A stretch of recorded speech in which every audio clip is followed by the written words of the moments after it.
Let's do some guided practice. Find the derivative of this function. Oh my gosh, what a mess. No way we're doing that, right? Well, all we need to do is just apply the ln function to both sides. So I'll say, let y equals f of x. Let y equal f of x. Right? So ln of y equals ln of, again, I'm using absolute value signs. I don't care if you use them or not.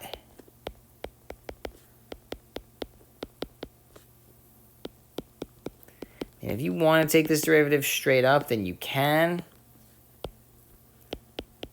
All the power to you, but I'm not going to give you more time on an exam or a quiz because you want to do it all fancy and stuff. So it's best if you use logarithmic differentiation, right? We can make this much, much nicer. Look at this. I'm going to split it over addition and subtraction. I'm going to bring down the 1/3. So we wind up getting 1/3 ln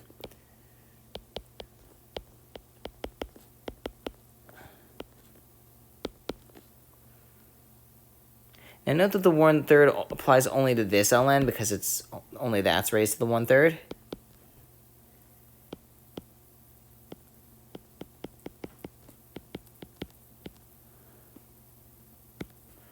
And this is going to be minus 3 ln.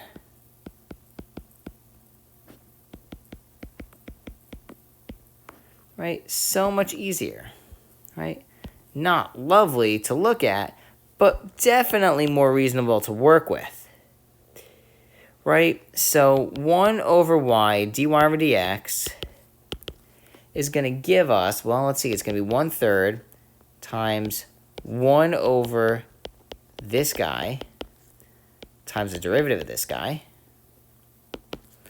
plus 1 over this guy times the derivative of this guy minus 3 times 1 over this guy, right? It's always the inside. Keep the inside the same, right? I always say that with the chain rule, right? So I'm going to make that a little nicer looking. There we go. 12x squared plus 2, right?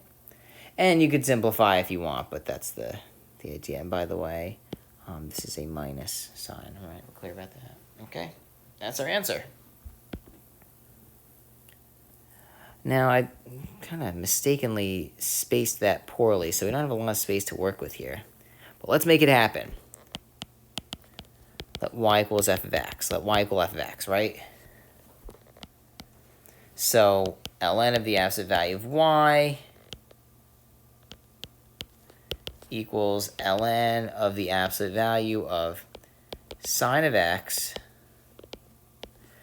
to the x squared. Ooh, dicey, right? Dicey, spicy, spicy, dicey, right? Bring down that x squared. We've got that. Now we implicitly differentiate, and we're going to get 1 over y dy over dx. Hope you've noticed the pattern by now. Equals 2x. Leave the other term alone. Plus, running out of room here. We'll make this work, though.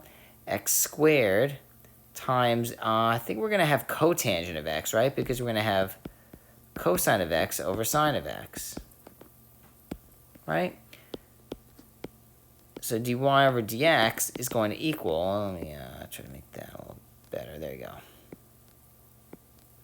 Dy over dx is going to wind up equaling 2x ln of the absolute value of sine of x plus x squared, and I am going to write cotan of x here. And all of that times, oh boy, really squeezing it in here. Let's see if we can fit it, right?